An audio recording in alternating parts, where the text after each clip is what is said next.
You're listening to Just Another Fanboy Presents The Death of Superman, and this is episode number 4, Doomsday is Near.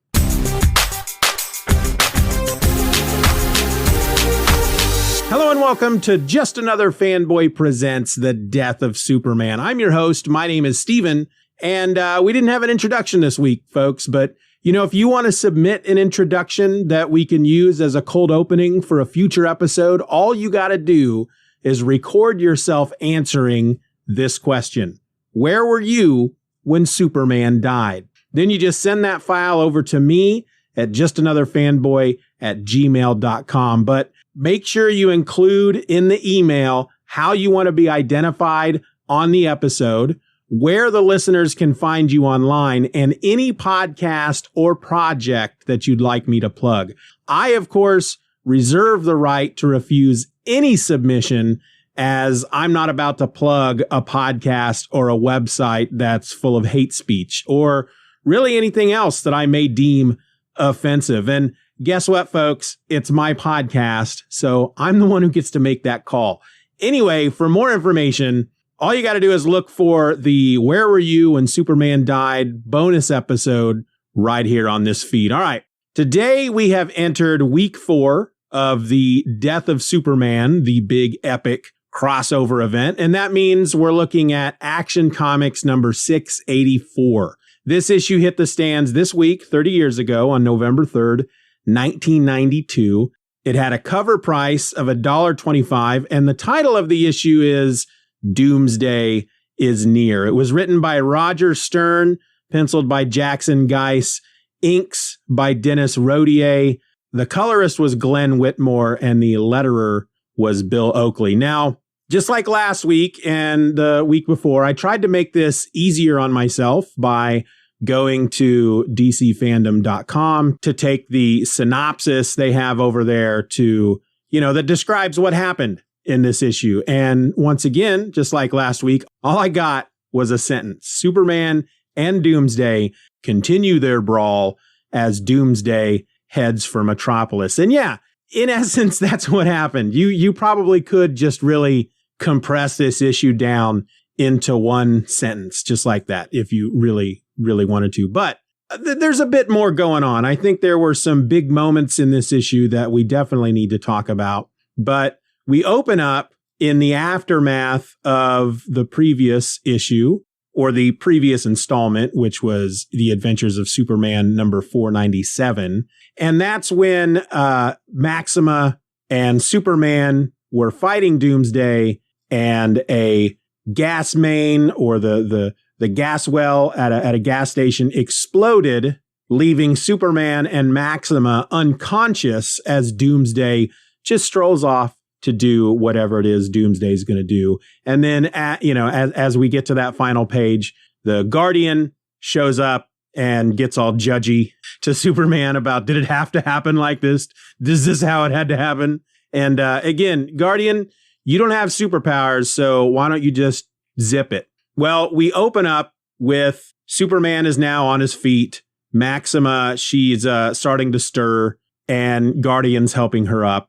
We have a news report that kind of fills you in on a little bit of what happened in the previous installment. And Superman is telling Guardian that this is, of course, something that they have never faced before. This is a power, the likes of which they've never seen, but that he has to go stop Doomsday. Maxima, of course, as I said, she's stirring. She's trying to get up, and she wants to go fight Doomsday as well, but she's still rather out of it. And so Superman tells Guardian to get her to a hospital. And then he takes off to go find Doomsday. And as he's flying along, he's looking down at the landscape below him, and he's seeing this path of destruction that Doomsday has left behind him. And he compares it to the path of a tornado. And if you've ever been anywhere after a tornado hit, it is quite the path. It does leave. It's just this weird literal path of destruction. It's a very weird, odd thing to witness if you've never seen it before. We had one pass by a couple of years back, and it practically followed to a certain extent the route almost that it takes for me to get from my house to my parents' house 40 minutes away. And it's just it was a weird thing to drive along next to and see just all the destruction that it left behind. It was a very weird thing. So I think it's an apt description here. And I want to really quick go ahead and comment on the art. As I'm looking at this panel of Superman flying over the landscape below and seeing the path of destruction,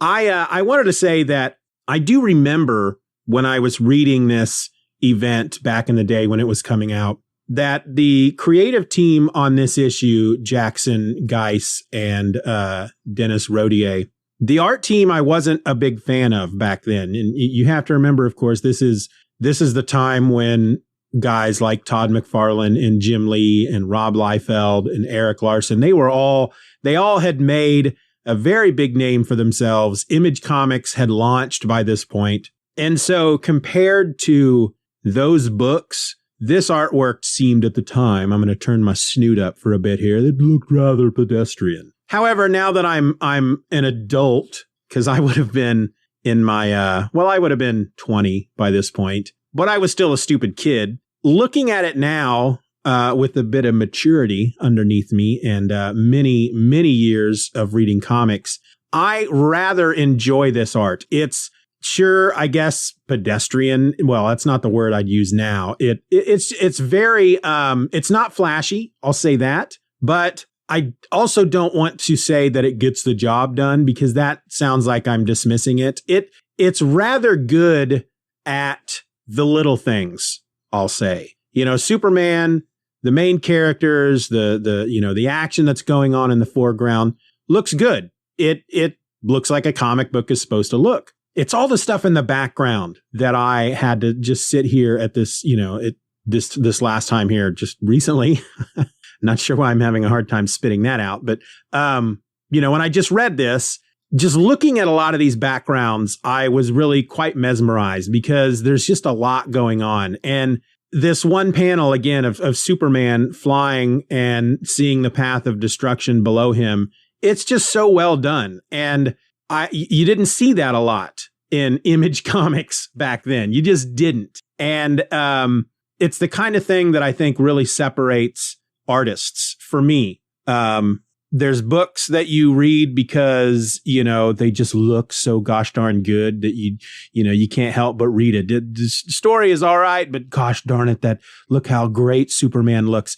This is one of these issues that not only is the story good, but the art is handled so well that everything about it is just fun to look at because there's just so much going on. And the destruction that they show throughout this again, I apologize. The destruction that they show throughout this issue is just so well done. And it's just one of those things that I didn't appreciate as much back in my 20s. And I can certainly appreciate it for what it is now. And I rather enjoy it. So again, as Superman is following along, trying to find Doomsday, it's not hard because, again, path of destruction. We see a bit of Doomsday destroying stuff, and he knocks down an overpass, and a car shooting down the highway toward this bit of rubble that used to be a bridge and overpass is coming toward Doomsday, and Doomsday just picks the car up and throws it into the air. Now, as this is happening, again, we're getting some narration or thoughts from Superman. He hasn't quite reached this point in Doomsday's path yet, but he is talking about the destruction that Doomsday has left behind and how, to him, Doomsday feels like a very single-minded entity, and that at one point he says there's no discernible patterns to his movements, and that he just seems to wander from place to place, attacking whatever catches his eye. Now, I wanted to pause here and talk about this moment where Doomsday throws this guy in his car into the air, because even at the time that I read this for the first time back in 92, this moment stood out for me because the guy driving the car goes through the series of emotions, both in his head and out loud. And I would like to offer you, the listener, something special today, and that is a dramatic reenactment of what is going through this guy's head as he encounters Doomsday and as his car is being thrown into the sky. Here we go. My God, the overpass has collapsed. What's coming out? No, can't stop in time. I'm gonna hit him. Huh? He? How did he? Oh my God, I don't believe this. I'm flying. This can't be happening. I must be dreaming. That's it. I've dozed off at the wheel. Gotta wake up before I have an accident. Wake up, Charlie. Wow, must be nearly a mile up. Everything looks so pretty from up here. So real. What is the matter with me? Wake up already. Feels like we're slowing down. Oh my God, this car's tipping backwards. This is no dream. I'm gonna die. And it is at this point that Superman catches the car as it is hurtling back down. And I just love that moment. I mean, it really consists of ultimately 3 panels. And for some reason that point in the story, this guy just cracked me up for some reason. But Superman saves him, and he asks the guy while he's flying along holding the car if he can tell him, if this guy can tell him, Superman, anything about what he has seen from Doomsday. And the guy mentions that it must have been Doomsday that collapsed the overpass, and Superman looks down. And again, to point out the artwork, we get this just wonderful looking panel through it's from Superman's point of view, looking down at the rubble of this overpass through his telescopic vision. And again, it's done so well. It's such a nice panel. And it just reminds me that whoever I was back then in 92, I don't really know that guy anymore, because I don't understand how I could have read this book, this issue back then, and how I just could have been so dismissive of the art. I mean, I get it. Again, you compare this stuff to Todd McFarlane and Rob Liefeld and Jim Lee, and it says something that, as in love as I was with the art from those 3 guys back then, and as dismissive as I was to this art back then, and how when it comes to guys like McFarlane and Lee and Liefeld, while I can still read their books and appreciate their art and enjoy it, it's not the love affair that it used to be back then, and how I can appreciate stuff like this a whole lot more. But back to the issue. As Superman's up there in the air and he's looking at this overpass, he notices something else. He sees Doomsday go into a Lexmart, and we see the parking lot of the Lexmart, which is just, it literally looks like a few bombs have gone off. It looks like a war-torn region, that something really bad happened. There's smashed cars. There's rubble all over the place. People are running and in terror.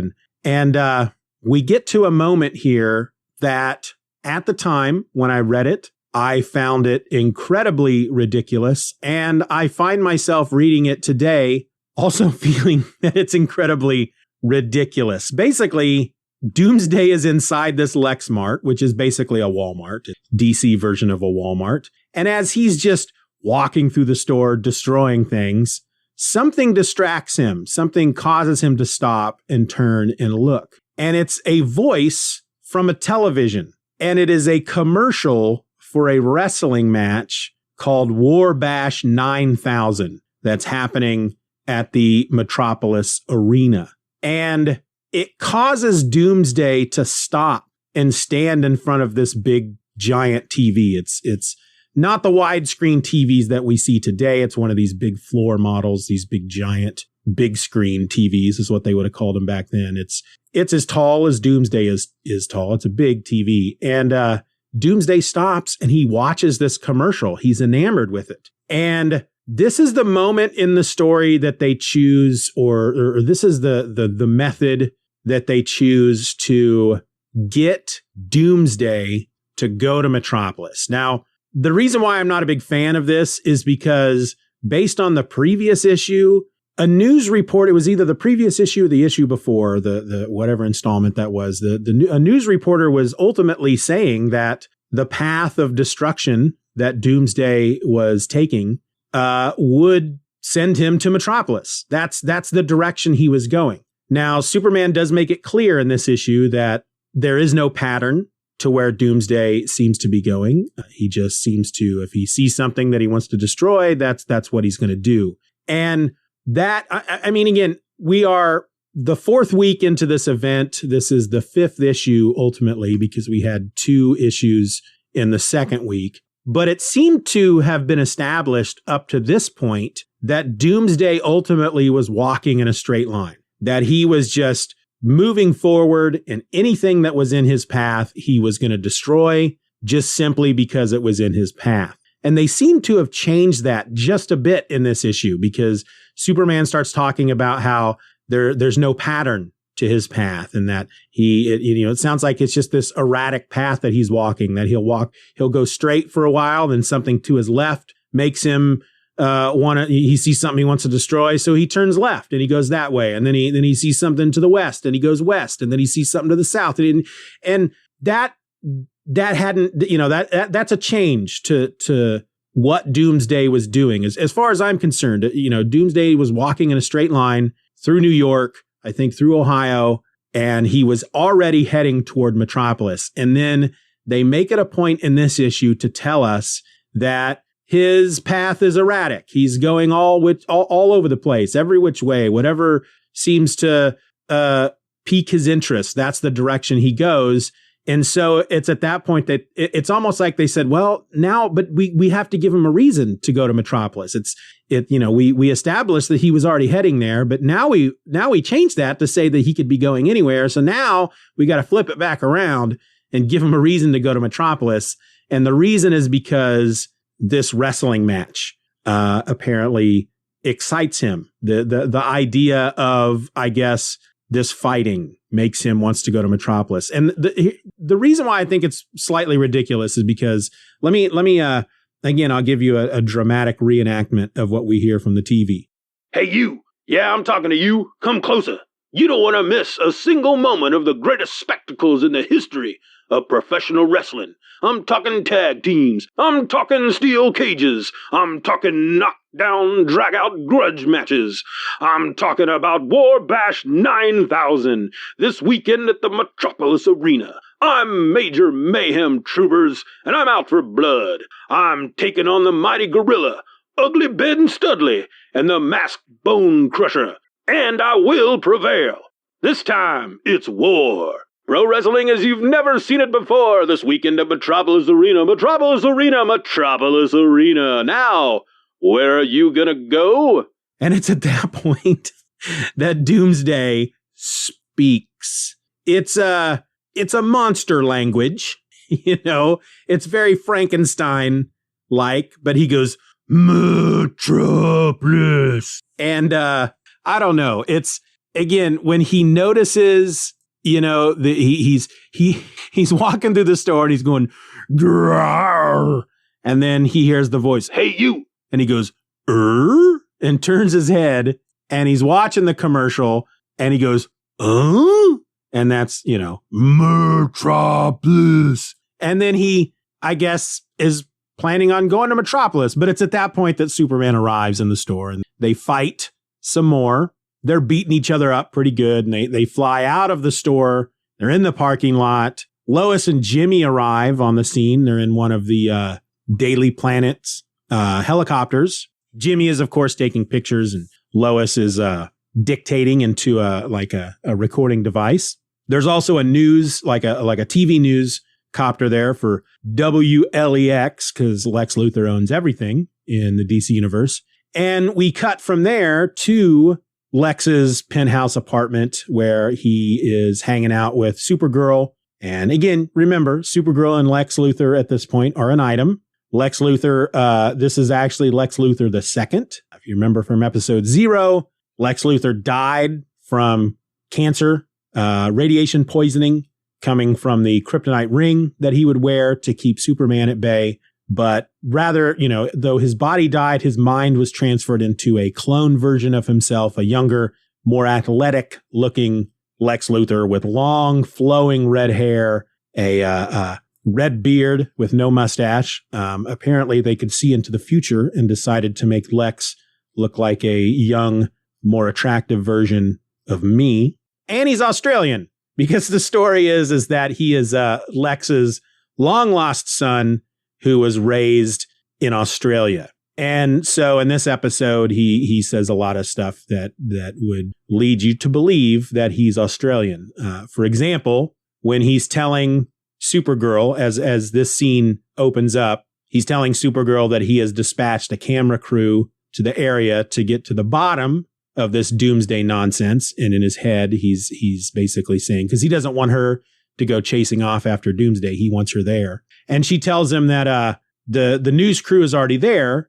She's actually watching footage right now of Superman and Doomsday destroying one of Lex's shopping centers, his shopping marts. And Lex says, "What? Bloody hell." And then a little bit later, he refers to Doomsday as some ugly drongo. I'm not going to try to do the Australian accent. I don't do it very well. Basically, we get a bit here where they're making it clear to us that Lex does not want Supergirl to go. For those of us who are reading the story, for example, and wondering, all right, so the Justice League was there and Doomsday took all of them out. Blue Beetle's in a coma, Booster Gold, Guy Gardner, they're almost just as bad. You know, why isn't anybody else helping? What about Supergirl? She's a big part of these books. This is to tell us again, to kind of hammer home why Supergirl's not there. So we go back to Superman and Doomsday fighting, and their fight takes them to a highway sign that says Metropolis 60 miles. Doomsday turns and looks at the sign.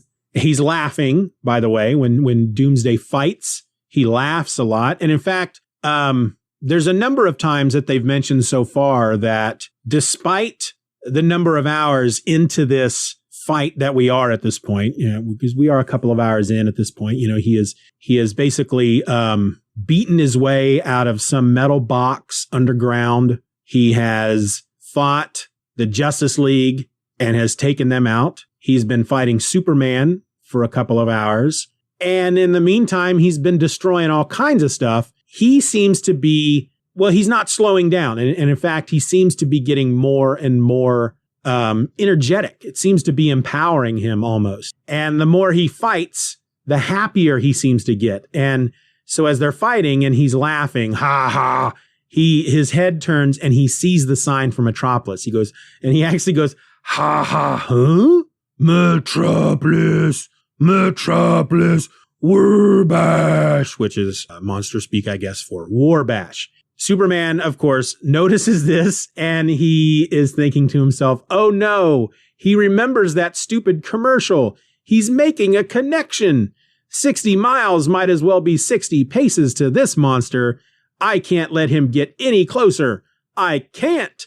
And so during the commercial, you did see when the announcer was saying Metropolis, you did see the word Metropolis on the screen. So Doomsday is apparently intelligent enough to see the pattern of those letters and see him again on this sign and make that connection. And also know that obviously this sign is telling him that he is going in the direction of this wonderful fighting spectacle with many glorious warriors that he must be a part of. And of course, Superman notices this and panic mode really sets in. And we get a moment here from the helicopter with Jimmy and Lois where Jimmy says, geez, Superman must have gotten a second wind or something. I've never seen him fight so hard. So Superman is really now at this point, he is really bearing down and putting in not 100% at this point. I think it's established a little later that he hasn't quite hit 100%. He's still slightly holding back because that's who Superman is.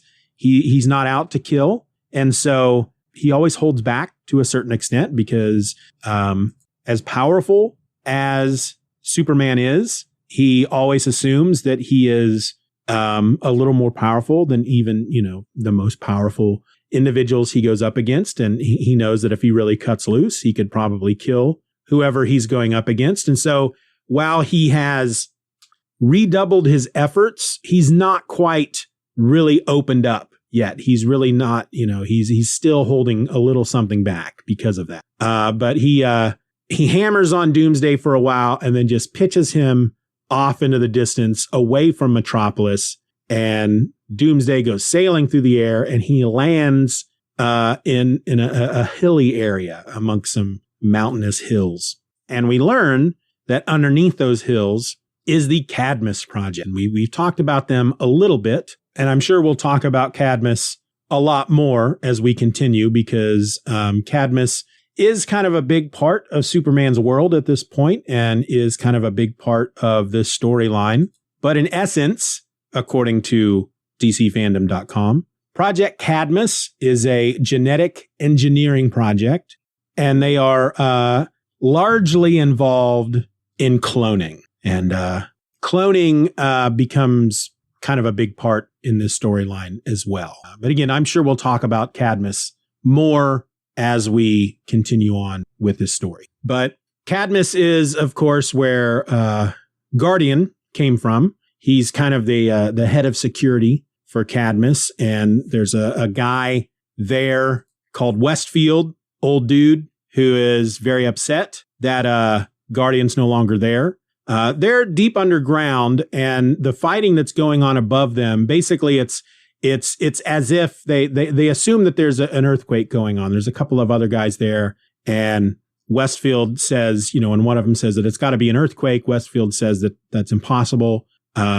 This is one of the most geophysically stable regions on the continent. And he wonders, as he's upset that Guardian's not there, if the stories that he's been seeing on TV about this whole monster thing, which would be Doomsday, if that has anything to do with what's going on above them. We get back to Superman and Doomsday fighting. Doomsday is about to pull himself up. He's landed basically in these hills above Cadmus, and he's in a big crater surrounded by rocks that have fallen in on him, and he's starting to pull himself free as Superman shows up and just keeps laying it on. He does not want to give Doomsday a moment to catch his breath or to even think, and he's just wailing on him. I mean, they're just going at it at this point, and they end up in the middle of something on the surface that is part of Cadmus. It's called Habitat, and it's according to the editor's note here, it's a tree city that was grown by creations of the Cadmus Project, and it looks like a big bunch of columns and living spaces made out of wood, but like the trunks of trees, basically. And well, Doomsday and Superman commence to tearing Habitat down as they fight. And the one thing I think we really need to take out of this issue is that it's at this point that Superman begins to get tired. Doomsday does not seem to be slowing down at all, but Superman, who at this point is just going, again, not full force. He's still holding a little bit back. He's not letting down, and it's starting to affect him. He's starting to get tired, and he notices that Doomsday does not seem to be weakening at all. And so Superman grabs one of these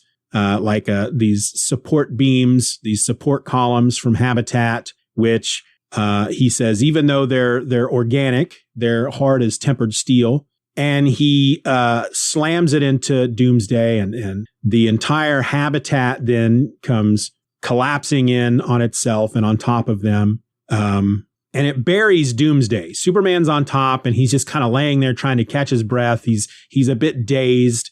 Guardian shows up, and Superman is so fatigued at this point that he can't even use his X-ray vision to locate Doomsday underneath the rubble. He can't focus. Even his eyes are tired. And he really needs a moment to catch his breath. And that's when Doomsday comes exploding out of the ground, out of this rubble, and just seems to be even more energized at this point. And when he does this, he knocks Superman and Guardian aside. They are both somewhat buried by this rubble. Doomsday looks around. He doesn't see anybody and says, "Metropolis," and goes leaping off in the direction of Metropolis. And as the issue is ending, we get the second to the last page of Doomsday is leaping off. We see well, all we see of Superman is his hand coming out of the ground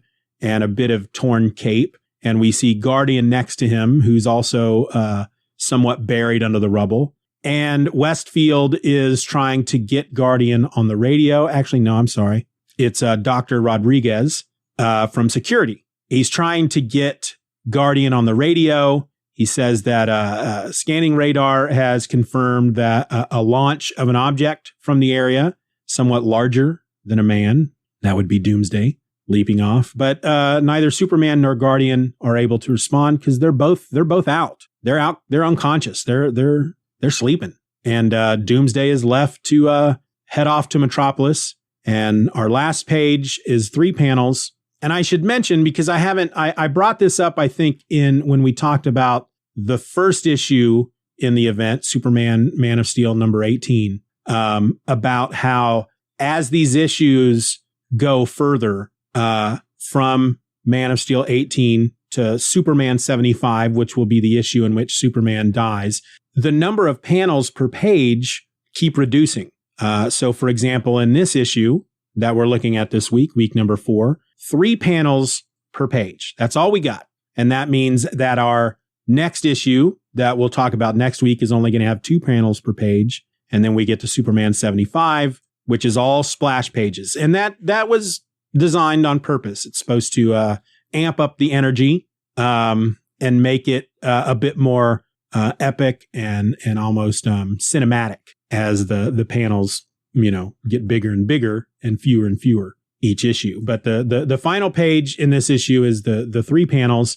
The first one is showing another highway sign that says Metropolis, 50 miles. We get the voiceover of Dr. Rodriguez. Actually, good Lord, it's not Dr. Rodriguez. Looking back at it again, it's actually security.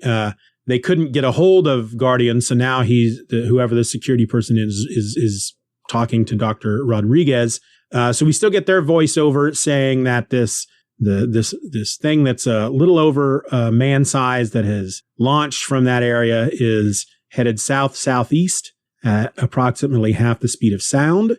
It's heading for Metropolis, and the person on the radio is asking to be patched through to Metropolis Civil Defense Command because those people need to be warned. The second panel is Doomsday landing from his leap and then taking off again, in doing so, destroying the Metropolis 50 miles sign. And then the final panel is we see the destroyed sign. We see Metropolis in the distance. We see Doomsday falling toward Metropolis. And the person on the radio is saying, we have to warn those poor people. Doomsday is coming. That's how the issue ends. Again, despite the whole wrestling thing, I mean, I get it. I understand. I guess, they must have felt at some point that they needed more of a reason for Doomsday to go to Metropolis. I mean, the whole point of what they're trying to get to is Superman, while of course he has a reason to want to stop Doomsday, they need something more than just Superman needs to stop the bad guy. They need to make it personal for Superman. So, of course, they need to bring Doomsday to Metropolis. And I guess they decided that the idea that he was just kind of already heading in that direction anyway, and that eventually he would cross paths, that the path he was taking would just happen to take him to Metropolis in the way Tokyo is always getting in the way of Godzilla. I guess they decided that just wasn't enough. They needed more of a concrete reason to almost force Doomsday to go to Metropolis, to be obsessed with going to Metropolis. And they took what in today's society, or society in 92, would be the equivalent of a gladiatorial games, which would be a wrestling match. Pro wrestling. It's loud, it's bombastic, it's colorful, it's explosive. I get it. There's just a bit of the ridiculousness sense to it to me that just kind of has me shaking my head and laughing. But again, I understand. I get it. I just, there's a small part of me that would have almost enjoyed it better had Metropolis just been in Doomsday's path. Because again, they kind of already set up that Doomsday was just going wherever he was going. He's just a force of nature. He's heading to wherever he's going. He doesn't even know he's going where he's going. He just knows that he needs to move forward. And anything that's in his way, he's going to destroy. He doesn't walk around trees. He doesn't walk around mountains. He destroys them or jumps over them. And Metropolis just happens to be in his path. And so he's going to destroy Metropolis as he heads through. But again, they must have decided that no, they needed a better reason for him to go to Metropolis. And I don't agree with that. I rather like the idea of just it being coincidence that Metropolis happened to be in his path. But you know what? Hindsight's 20/20, right? I wasn't on that writing team, so there's really not anything I can do about a story 30 years later, right? But while I joked in the beginning of this episode that DCFandom.com, whoever wrote the synopsis for this issue, just summed it up in one sentence: Superman and Doomsday continue their brawl as Doomsday heads for Metropolis. While yeah, that's true, this is a couple of big things happen in this book. Well, I mean, one big thing really, it's that we know that, of course, Doomsday's going to Metropolis. B, Superman does not want that to happen, and he has at least tried to stop Doomsday from going to Metropolis, and in doing so, he redoubled his efforts. He got even more vicious and went at Doomsday more than he had been doing previously. But the big thing that we pull out of this issue is that Superman's getting tired, and Doomsday is not. Superman is, as I said, so fatigued that he can't even focus his eyes enough to use his X-ray vision. And so, that's where, Superman at this point, he's unconscious and buried underneath the rubble of Habitat as Doomsday is leaping into Metropolis, the one place Superman did not want him to go. And there you have it. And that's how the issue ends. Really looking forward to getting into that next issue. And then recording my thoughts on it. But until then, let me go ahead and wrap this up and just tell everybody that I want to thank y'all for listening to today's episode of Just Another Fanboy Presents. If you want to drop me a line, ask me a question, provide a bit of feedback, or just tell me how many pennies you have in your pocket right now, you can email me at justanotherfanboy@gmail.com, or you can use the Just Another Fanboy voice line at 785-318-6673. And you can use that number to leave a voicemail or even send me a text. Just make sure that if you're sending me a text, let me know who you are. With an email, I got your email address and I might be able to deduce who you are. I mean, you should probably tell me who you are in an email, but it's more important in the text because all I got from the text is your number. So far, everybody who has texted me has been really good about letting me know who they are. So I appreciate it. You can also reach out to me on Twitter by using the handle @StephenOrElse, or join in on all the fun over at the message boards by going to forum.justanotherfanboy.com. And if you feel inclined to throw a little support my way, because, podcasting ain't free, you can join the Patreon for as little as $1 a month at patreon.com/StephenRor. And in return, I'm going to do my very best to get you podcast episodes just like this one before anybody else gets them. And of course, I mean anybody else but you and your fellow patrons. I also invite you to subscribe to the Steven Says Stuff newsletter. That's a free Substack where I'm going to send you every podcast episode I create each and every week right to your inbox the morning that episode is released. Beyond all that, I would certainly love it if you rated and reviewed this show, if, of course, that option is available wherever you get your podcasts. All of the links, the email address, and the phone number will, of course, be listed in your show notes. So join me back here next week for week 5 of The Death of Superman, where I'm going to be talking about Superman, the Man of Steel, issue number 19, where I assume Superman's going to keep on trying to stop Doomsday. Bye.